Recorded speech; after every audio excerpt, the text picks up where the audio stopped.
স্বপ্ন শুরুতেই ছোট ছোট পদক্ষেপ থেকে এগিয়ে চলো, সাফল্য তোমাদের অপেক্ষায়।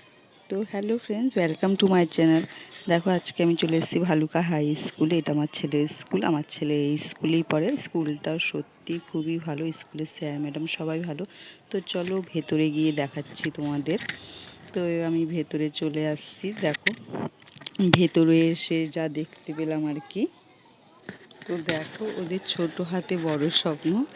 স্কুলে ফুড ফেস্টিভ্যালের হচ্ছে গিয়ে তো ওরা অনুষ্ঠানে পার্টিসিপেট করেছিল। তো ওখানে ওরা নিজের হাতেই রান্না করেছে চাউমিন আর পকোড়া। স্টল দিয়েছে ওরা। ওদের পরিশ্রম, সাহস আর দলবন্দি প্রচেষ্টার এক সুন্দর মুহূর্তর সাক্ষী হলাম আমি। আমার ছেলে আর তার দুই বন্ধু তিনজন মিলেই স্কুলের ফুড ফেস্টিভ্যালে এক ছোট্ট উদ্যোগে। আমি সত্যিই খুব গর্বিত ওদের জন্য। ওরা শুধু খাবারই বিক্রি করছে না, ওদের আত্মবিশ্বাস, দায়িত্ব আর টিম ওয়ার্ক একটা দারুণ অভিজ্ঞতা। ওদের জন্য অনেক আশীর্বাদ ও ভালোবাসা রইল। তোমরাও ওদের অনেক অনেক আশীর্বাদ ও ভালোবাসা দিও। আর ভিডিওটা যদি তোমাদের ভালো লাগে অবশ্যই লাইক, কমেন্ট আর সাবস্ক্রাইব করে দিও। আর ওদের পাশে থেকো।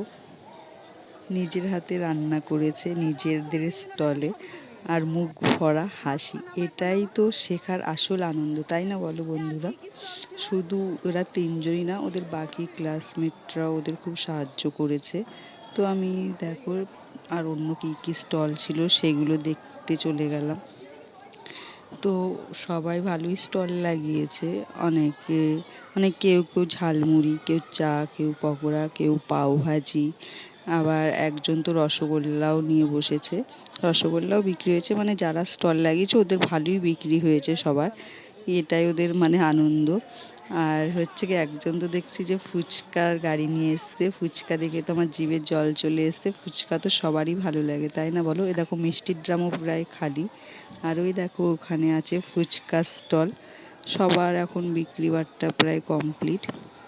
আর ওদের স্টলে দেখো এখনও লোকজন ভালোই আছে। ওরা বিক্রি করতে খুব মানে ব্যস্ত। তাই ওর বাকি যারা ক্লাসমেটের বন্ধুরা ছিল ওরা পকোড়া ভেজে দিচ্ছিল, মানে পকোড়া চাহিদা ছিল, পকোড়া চাইছিল সবাই। তো ওরাই ওদের হেল্প করছিল, পকোড়াগুলো ভেজে দিচ্ছিল। তো এই দেখো, ওদের বেশ হাসি আনন্দতে দিনটা ভালোই কাটলো। আর আমার ছেলের জন্য আমি ওদের এই মানে সুন্দর মুহূর্তটা দেখতে পেলাম। স্কুলের এই সুন্দর দিনগুলো সারা জীবন মনে থেকে যাবে। সুন্দর মুহূর্তগুলো, এইগুলো একবার চলে গেলে আর ফেরত আসে না। তো স্কুল জীবনটা সবাই খুব ভালোভাবে কাটিও। এই জীবনটা আর এই বয়সটা সত্যি খুব আনন্দের। একদম কোনো চিন্তা ছাড়া খুব সুন্দর একটা জীবন। এই বয়সটা সত্যিই খুব ভালো, মানে আনন্দ করো, কোনো চাপ নেই, কিছু নেই, কোনো চিন্তা নেই। তো এ দেখো ওদের পকোড়া দিচ্ছে। এবার আমি বলছি আমার ছেলে